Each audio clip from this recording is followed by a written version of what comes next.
तो हेलो बच्चों, आज हम ट्रायंगल का बेसिक प्रोपोर्शनैलिटी थ्योरम करेंगे। और आप देख सकते हैं कि ये थ्योरम जो है 2015 में, 18 में, 19 में, 19 के कंपार्टमेंट में, 23 और 24 में भी पूछा गया है। ओके, दैट मीन्स ये थ्योरम बहुत इंपॉर्टेंट है। सीबीएसई क्या काम करती है कि या तो ये थ्योरम डायरेक्टली आपसे पूछ लेती है या तो इसी के बेस पर एक एप्लीकेशन बेस्ड क्वेश्चन आपसे पूछती है। तो चलिए देखते हैं कि हम इस क्वेश्चन को, इस थ्योरम को कैसे सॉल्व करते हैं। ठीक है, सबसे पहले आप कंसिडर करेंगे गिवन। गिवन हमारे हमारे पास कुछ नहीं है। तो स्टेटमेंट क्या है, पहले स्टेटमेंट पे फोकस करते हैं। कह रहा है if a line drawn parallel to one side of a triangle.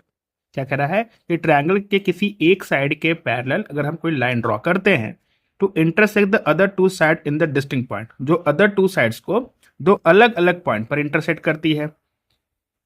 The other two sides are divided into the same ratio, और जो अदर टू साइड्स हैं वो इक्वल रेशियो में डिवाइड होते हैं। तो चलिए सबसे पहले हम इसका फिगर देखते हैं अकॉर्डिंग टू द क्वेश्चन। तो देखिए बच्चों, ये हमारे पास एक ट्रायंगल है। ठीक है, अब ट्रायंगल में इस थर्ड साइड के पैरेलल एक लाइन हमने ड्रॉ कर दी और हमें कुछ भी गिवन नहीं। तो हमने ट्रायंगल को कंसिडर किया हुआ है कि लेट, और you can say consider a triangle ABC। आप इसमें एक ट्रायंगल A, ट्रायंगल B और ट्रायंगल C कंसिडर कर लेते हैं। इसके बाद बोला गया है क्या, a line drawn parallel to one side. Okay, एक लाइन ड्रॉ करनी है पैरेलल, तो हम बोल देते हैं कि DE is parallel to BC।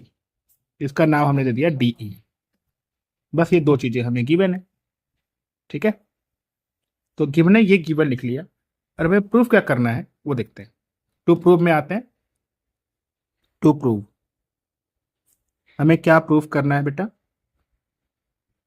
हमें प्रूफ करना है कि ये जो रेशियो है AD upon DB, that is AD upon DB is equals to AE upon EC है। ये हमें प्रूफ करना है। ठीक है, अब इस प्रूफ को करने के लिए हम यूज करने वाले यहाँ पे basic formula, that is area of triangle. Okay, तो एरिया ऑफ ट्रायंगल का फॉर्मूला क्या होता है, एरिया ऑफ ट्रायंगल का फॉर्मूला होता है half into base into height. ये होता है, हम उसी को यूज करना है। तो उसके लिए हमें करना पड़ेगा कंस्ट्रक्शन। क्या करना पड़ेगा, कंस्ट्रक्शन। कंस्ट्रक्शन को मैं डॉटेड लाइन में आपको दिखाऊंगा अभी कि कंस्ट्रक्शन कैसे करना है। ठीक है, कैसे आप बताएंगे चीजों को।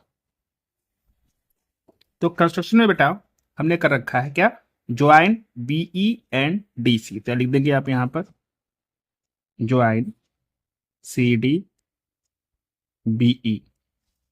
इस बार आप ध्यान देंगे कि हमने D से AE के ऊपर एक परपेंडिकुलर ड्रॉ किया है, इसका नाम हम देने वाले हैं DM।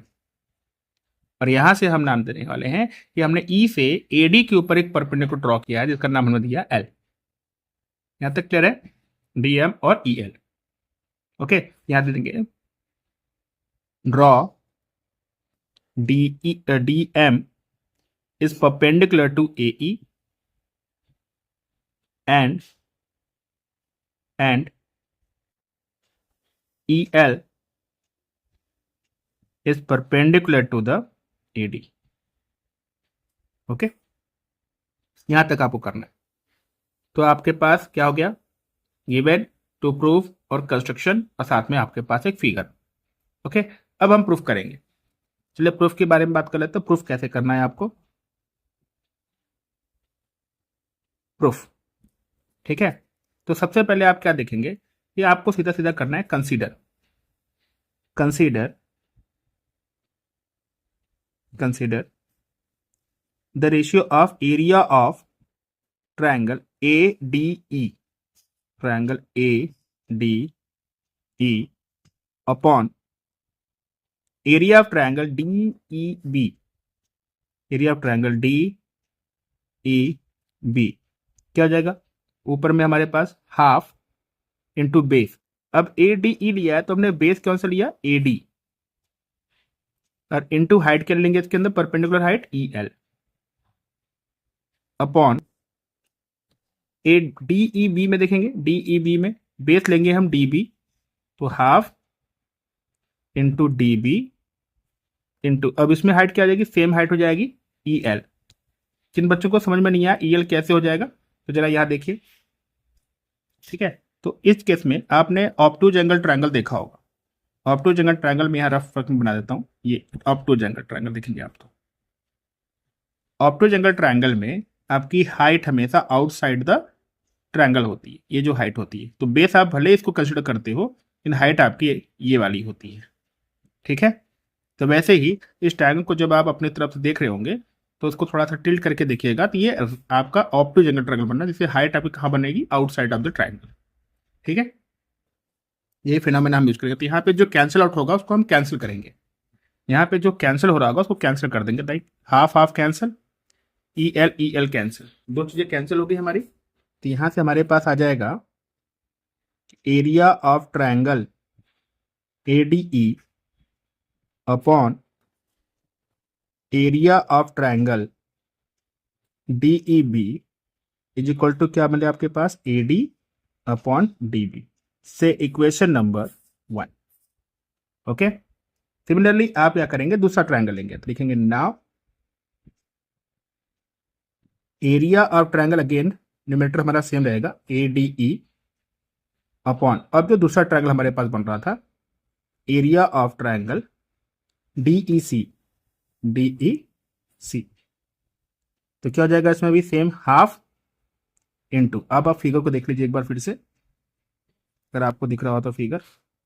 ओके, ये फिगर है, area of triangle ADE upon area of triangle DEC लिया हमने, फिर से लिया ADE के लिए AD बेस,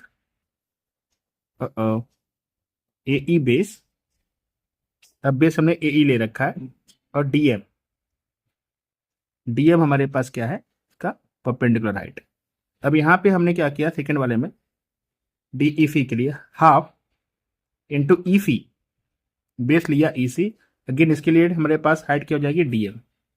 अब फिर से जो कैंसिल आउट हो रहा होगा उसको कैंसिल कर देंगे आप, half half cancel, DM cancel, तो आपके पास क्या बचा, area of triangle ADE upon area of triangle DEC is equal to AE upon EC, से इक्वेशन नंबर 2। तो आप देख रहे होंगे कि लेफ्ट हैंड साइड में न्यूमरेटर दोनों का मैच कर रहा है, लेकिन डिनोमिनेटर मैच नहीं कर रहा, तो हम इसको इक्वलिटी लॉ तो लगा नहीं सकते। तो आप ध्यान दोगे कि बिटवीन टू पैरेलल लाइंस, देखिए DE और BC पैरेलल है, और DE बेस के ऊपर आपके पास दो ट्रायंगल बन रहे हैं, DEB और DEC। तो हमने पढ़ रखा है कि दो पैरेलल लाइन के बीच में और एक ही बेस के ऊपर बनने वाले दो ट्रायंगल का एरिया हमेशा इक्वल होता है, ठीक है। उसी बात को हम लिखने जा रहे हैं। तो आप यहां लिखेंगे triangle DEB and triangle DEC are on the same base DE and between same parallel line DE parallel BC. Therefore, area of triangle DBE is always equals to area of triangle DEC, से equation number 3। यहां तक बात आपको clear होगा। तो from equation 1, 2 and 3,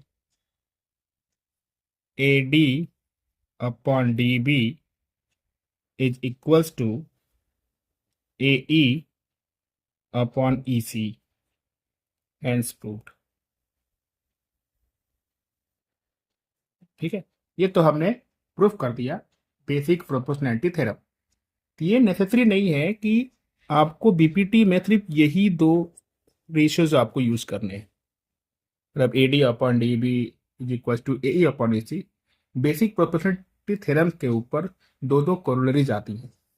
अब corollaries क्या होती हैं, कोरोलरीज वो होती हैं कि जो फर्दर रिजल्ट हम किसी प्रूफ थ्योरम से एक्सट्रैक्ट करते हैं, ठीक है।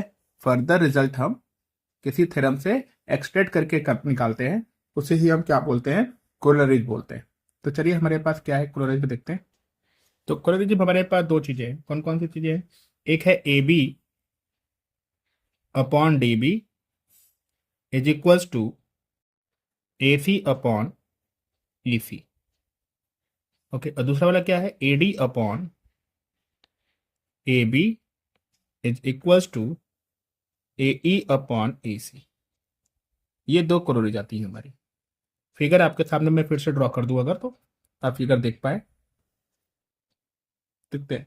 तो ये चीज हमारे पास आ गई, ये फिगर मैंने आपके लिए बना दिया है। अब ये प्रूफ कैसे है, तो उसका भी प्रूफ ले लेते हैं आप। तो जैसे कि आपको पता है प्रूफ, अभी अभी आपने प्रूफ किया कि A D upon D B is equals to A E upon E C, right.